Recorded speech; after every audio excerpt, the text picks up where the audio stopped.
যদি একজন content creator বা ভিডিও এডিটর হয়ে থাকো, তাহলে নিশ্চয়ই একবার না একবার লাইট মোশনের নাম শুনে থাকবে। মোবাইল দিয়ে ভিডিও এডিটিং করার জন্য যতগুলো জনপ্রিয় অ্যাপ রয়েছে, তার মধ্যে লাইট মোশনও কিন্তু জনপ্রিয়। কিন্তু একটা বিষয় খেয়াল করলে দেখবে, ক্যাপকাট, বিএন বা ইনশটের মতো জনপ্রিয় হলেও সবাই এলাইট মোশন ব্যবহার করে না। আসলে এলাইট মোশনের মূল কাজ সাধারণ ভিডিও কাটাছেঁড়া করা নয়। এটি মূলত মোশন গ্রাফিক্স, অ্যানিমেশন এবং অ্যাডভান্স মোশন ভিডিও এডিটিং এর জন্য তৈরি একটি শক্তিশালী মোবাইল অ্যাপ। বর্তমান সময়ে ক্যাপকাট, ইনশট, বিএন-এর মতো অসাধারণ এডিটিং অ্যাপ থাকা সত্ত্বেও এখনো অনেক ক্রিয়েটর এলাইট মোশন ব্যবহার করে, কারণ এই অ্যাপটি এমন কিছু ফিচার দেয় যা অন্যান্য সাধারণ ভিডিও এডিটিং অ্যাপে পাওয়া যায় না। আজকে আমরা এলাইট মোশনের সকল বেসিক টুলের ব্যবহার এই ভিডিওতে শিখব। তো আপনি প্রথমে প্লে স্টোর থেকে এলাইট মোশন অ্যাপটা ইনস্টল করে নেবেন।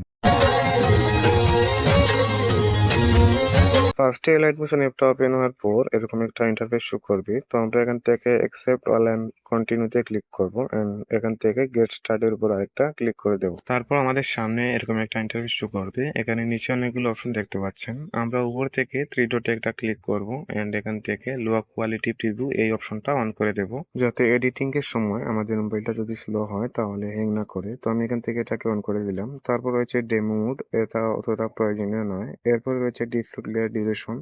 এখানে যদি ক্লিক করেন তাহলে আপনি প্রতিটা লেয়ার কত সেকেন্ড করে নিতে চান সেটা এখান থেকে সিলেক্ট করে দিতে পারেন। এরপর এখানে আর কোনো কাজ নেই। তারপর আপনি এখানে নিচের দিকে অনেকগুলো অপশন দেখতে পাচ্ছেন, হোম, টিউটোরিয়াল, তারপর প্লাস আইকন, এরপর প্রজেক্ট, তারপর টেমপ্লেট। আমরা যদি এখানে প্রজেক্টে ক্লিক করি তাহলে আমরা রিসেন্টলি যে কাজটা করেছি সেটা এখানে দেখতে পাবো। এন্ড নতুন প্রজেক্ট ক্রিয়েট করার জন্য প্লাস আইকনে ক্লিক করতে হবে। তারপর আপনার সামনে এরকম একটা ইন্টারফেস শো করবে। তো এখান থেকে প্রথমে দেখতে পাচ্ছেন এখানে অনেকগুলো রেশিও রয়েছে, ইউটিউব, টিকটক, ফেসবুক, ইনস্টাগ্রাম। তো এখান থেকে আপনি একটা সিলেক্ট করতে পারেন। তারপর নিচে রয়েছে রেজুলেশন। এখানে যদি আপনি ক্লিক করেন তাহলে এখানে অনেকগুলো রেজুলেশন দেখতে পাবেন।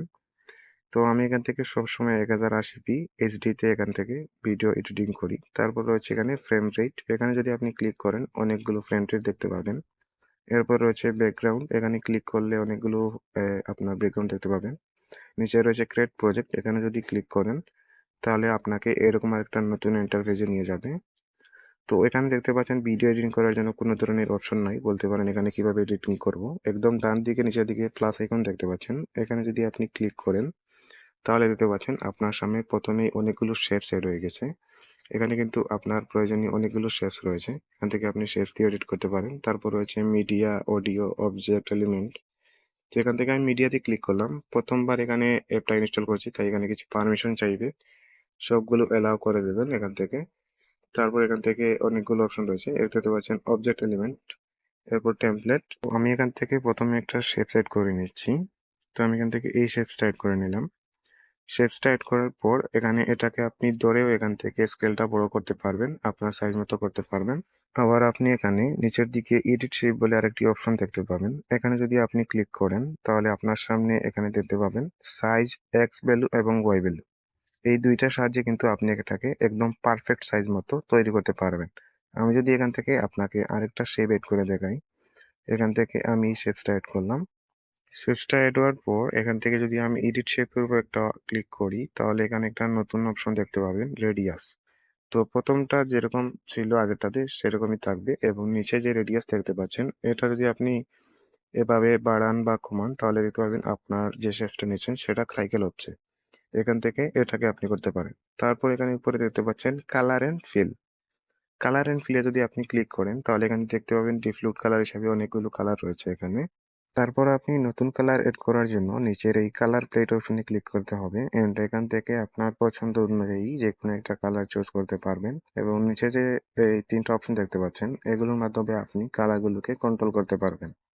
তারপর এখান থেকে উপর থেকে টিক মার্কে ক্লিক করলে কিন্তু সেই কালারটা আপনার এখান থেকেই চয়েস হয়ে যাবে। তারপর হচ্ছে আপনি যদি চান যে আপনার ব্যাকগ্রাউন্ড থেকে কোনো কালার চয়েস করতে তাহলে এখানে সাইডে পেন্সিল আইকনে ক্লিক করবেন এবং এখানে উপরে দেখতে পাবেন একটা প্লাসের মতো আইকন আছে। এই প্লাস আইকনটা আপনি যেখানে টেনে নিয়ে যাবেন সেই কালারটা কিন্তু আপনার শেপের উপর ফিল হয়ে যাবে। তারপর আপনি এখানে পাশে দেখতে পাচ্ছেন গ্রেডিয়েন্টের অপশন। এখানে ক্লিক করলে কিন্তু এই আপনার শেপসের উপর একটা রেখাচিত্র আছে, এটাকে টেনে কিন্তু আপনি এই কালারগুলোকে কন্ট্রোল করতে পারবেন এবং নিচের দিকে এখানে দেখতে পাচ্ছেন অনেকগুলো গ্রেডিয়েন্ট অপশন রয়েছে। তো এখান থেকে আপনি গ্রেডিয়েন্টগুলিকে ট্রাই করতে পারেন। এরপর আপনি এখান থেকে কালার চুজ করার জন্য নিচে দুই পাশে দুইটা অপশন দেখতে পাচ্ছেন, এগুলোর উপর ক্লিক করে কিন্তু আপনি এখান থেকে কালার সিলেক্ট করতে পারেন। তো আমি এখান থেকে কালারটা সিলেক্ট করলাম না, আপনাদের দেখানোর স্বার্থে এখান থেকে দিলাম। তারপর রয়েছে সাইটে আরেকটা অপশন, এখানে ক্লিক করে কিন্তু আপনি এখান থেকে ছবি এড করতে পারবেন। এখানে ক্লিক করলে কিন্তু আপনার গ্যালারিটা ওপেন হবে, এখান থেকে আপনি আপনার ছবিটা সিলেক্ট করতে পারেন। তারপরে পরে প্লাস আইকনে ক্লিক করলে কিন্তু আপনার সেই ছবিটা এই শেপস এর মধ্যে চলে আসবে। এবং এখান থেকে দেখতে পাচ্ছেন ফিট এবং স্টিচ, এই তিনটা অপশন দিয়ে যেটা আপনার ভালো লাগবে সেটা এখান থেকে করতে পারেন। এবং এই অপশনগুলোর মধ্যে প্রথমে যে অপশনটা দেখতে পাচ্ছেন, এখানে ক্লিক করলে কিন্তু আপনার এই শেপটা নন ফিল হয়ে যাবে। তো আমি এখান থেকে নন ফিল করলাম। এরপর রয়েছে বর্ডার এন্ড শ্যাডো, আমি যদি এখানে ক্লিক করি, তো এখানে প্রথমে রয়েছে স্টক অপশন, এটাকে এনেবল করে এটা বাড়িয়ে দিলে বড় হবে এবং এখান থেকে কমালে ছোট হবে। তারপর উপরে দেখতে পাচ্ছেন স্ট্রোকের পাশে কালার এন্ড ফিলের অপশন রয়েছে, এখানে ক্লিক করে আপনি এখান থেকে কালার সিলেক্ট করতে পারেন। এন্ড তারপর রয়েছে নিচের দিকে আরেকটা অপশন, এখানে যদি আপনি ক্লিক করেন তাহলে এখান থেকে এটার বর্ডার এড করতে পারবেন। এখানে বর্ডার অনেকগুলো অপশন রয়েছে, ইনসাইড, সেন্টার এবং আউটসাইড। এখান থেকে সবগুলো আপনি ট্রাই করে দেখবেন কোনটা কিভাবে কাজে লাগে।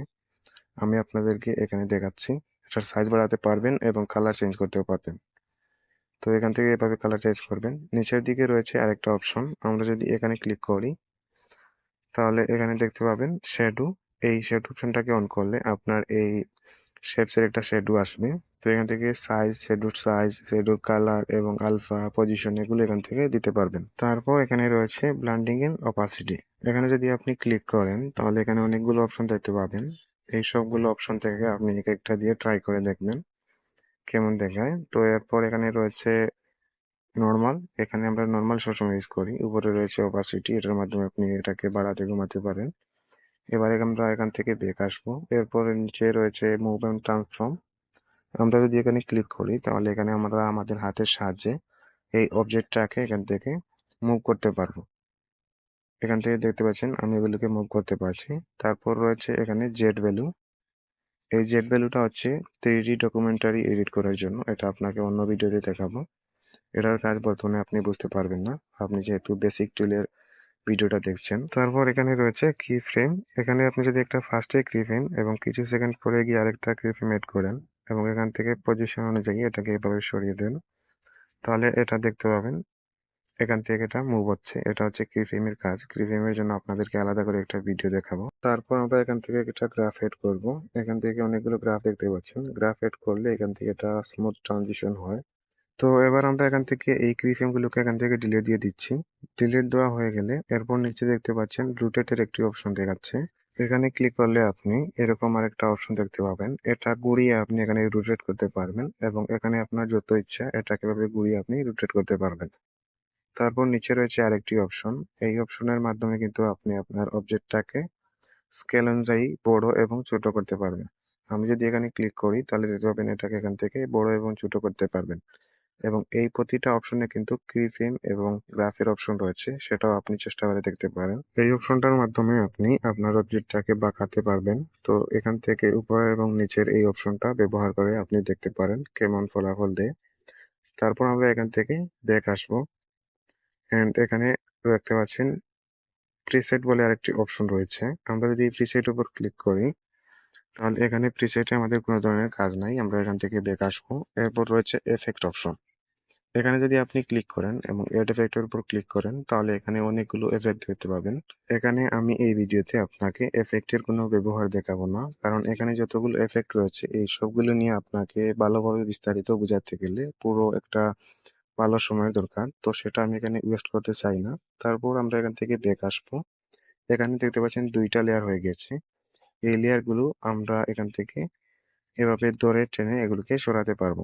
এগুলোকে আপনি যতক্ষণ পর্যন্ত সিলেক্ট না করছেন ততক্ষণ পর্যন্ত এডিটিং এর কোনো অপশন পাবেন না। এখানে দেখতে পাচ্ছেন অনেকগুলো অপশন রয়েছে উপরে, এগুলোর মাধ্যমে আপনি এগুলোকে কাট সেট করতে পারবেন। তো এখানে তিনটা অপশন রয়েছে, এগুলো আপনি ব্যবহার করে দেখতে পারেন। তারপর এখানে স্পিডের অপশনে যদি ক্লিক করেন এখান থেকে আপনার ভিডিও বা লেয়ারটার ডিউরেশনটা এখান থেকে স্পিড বাড়াতে এবং কমাতে পারবেন। তো এবার আমি আপনাকে এখানে একটা ইমেজ এড করে দেখাবো, এর জন্য প্লাস আইকনে ক্লিক করলাম, মিডিয়া অপশনে গেলাম এবং এখান থেকে একটা ফটো সিলেক্ট করে দেবো। আমি এখান থেকে একটা আমার একটা ফটো সিলেক্ট করে দিচ্ছি, এই ফটোটা এখানে ইনপুট করলাম। তারপর এটাকে এখান থেকে স্কেলটা আমরা বাড়িয়ে নিতে পারবো, পজিশন মতো এটাকে বসাতে পারবো। এবার আমি নতুন করে এখানে একটা শেপ সেট করে দেখাচ্ছি আপনাদেরকে। তো আমি এখান থেকে একটা ট্রাইকেল শেপ সেট করলাম। শেপটা এড করার পর এখানে সাইডের দিকে ট্যাপ করে আমরা এই দুইটা লেয়ারকে সিলেক্ট করব। উপরে দেখতে পাচ্ছেন অনেকগুলো অপশন রয়েছে। এখান থেকে ফার্স্টে যে অপশন আছে এখানে ক্লিক করলে এটা গ্রুপ হয়ে যাবে, কোনো ধরনের চেঞ্জ হবে না। তো আমরা এখান থেকে আনডু করে দিলাম। আবার এই লেয়ার দুটোকে আমরা এখান থেকে সিলেক্ট করলাম। তারপর মধ্যখানে যে অপশনটা দেখতে পাচ্ছেন এটা করলে আপনার এটা মার্কস হয়ে যাবে। শুধু আপনার এই শেপসটার ভিতর অংশটা দেখা যাবে, বাইরের অংশ দেখা যাবে না। তো এবার আমি এখান থেকে প্লাস আইকনে ক্লিক করলাম এবং অবজেক্ট এন্ড এলিমেন্টে গেলাম। এখানে যে চারটা অপশন দেখতে পাচ্ছেন এগুলো মূলত 3D ভিডিও এডিটিং এর জন্য ব্যবহার করা হয়। তো এবার আমি এখানে একটা টেক্সট এড করব। এর জন্য সিম্পলি ডান দিকের এই টেক্সট অপশনে ক্লিক করব। এবার এরকম একটা অপশন আসবে, এখান থেকে আপনি যেটা টেক্সট লিখতে চান সেটা এখানে লিখে দিতে পারেন। আমি আমার চ্যানেলের নামটা লিখে দিলাম। উপরে কালার এন্ড ফিলে যদি আমরা ক্লিক করি এখান থেকে কালার চয়েস করতে পারবো এন্ড এখানে ক্লিক করে আমাদের টেক্সটার সাইজটাকে বড় করতে পারবো এবং ছোট করতে পারবো। তারপর এখানে সাইডের দিকে একটা অপশন দেখতে পাচ্ছেন রোবোটিক রেগুলার, এখানে ক্লিক করে ভিউএল ফ্রন্টে যদি যান তাহলে এখানে অনেকগুলো ফ্রন্ট দেখতে পাবেন। এখান থেকে আপনি একটা ফ্রন্ট ইউজ করতে পারেন, এখানে বাংলা ফ্রন্টের অপশন নাই। এরপর থ্রি ডটে ক্লিক করে এখানে ইনপুট ফ্রন্টের উপর ক্লিক করে এখান থেকে আপনার পছন্দ অনুযায়ী আপনার নিজস্ব ফ্রন্টগুলো এখানে এড করতে পারেন। তো আমি এখান থেকে টিকমার্কে ক্লিক করে দিলাম।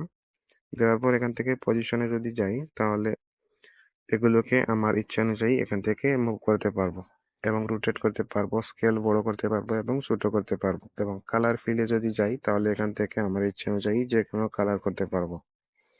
তো এটা হচ্ছে টেক্সটের এডিটিং। আপনি চাইলে কিন্তু এই টেক্সটের উপর স্টক দিতে পারেন, শ্যাডো দিতে পারেন বা বিভিন্ন অ্যানিমেশন এড করতে পারেন। এগুলো আপনি এখান থেকে আপনার টেক্সটের উপর করতে পারবেন। তো সবশেষে ভিডিওটাকে এক্সপোর্ট করার জন্য উপরের এই আইকনে ক্লিক করতে হবে। তারপর এরকম একটা অপশন আসবে, এখানে দেখতে পাচ্ছেন অনেকগুলো অপশন রয়েছে। উপরে এখানে দেখতে পাচ্ছেন এইচডি রয়েছে, এখানে যদি আপনি ক্লিক করেন তাহলে এখানে অনেকগুলো রেজুলেশন দেখতে পাবেন। এখান থেকে সিলেক্ট করে এক্সপোর্ট করতে পারেন। তারপর নিচে রয়েছে অনেকগুলো অপশন, প্রজেক্ট প্যাকেজ, এরপরে পিএনজি, তারপর হচ্ছে ইমেজ সিকোয়েন্স, জিআইএফ, এগুলো থেকে আপনি এগুলোকে এক্সপোর্ট করতে পারবেন। তো আমি এখান থেকে ভিডিওটাকে এক্সপোর্টের উপর ক্লিক করলাম। তারপর আমাদের সামনে এরকম কিছুক্ষণ লোড নেবে। লোড নেওয়ার পর এখানে নিচের দিকে দেখতে পাবেন সেভ টু গ্যালারি বলে একটি অপশন রয়েছে, এখানে ক্লিক করলে কিন্তু এটা আপনার গ্যালারিতে সেভ হয়ে যাবে।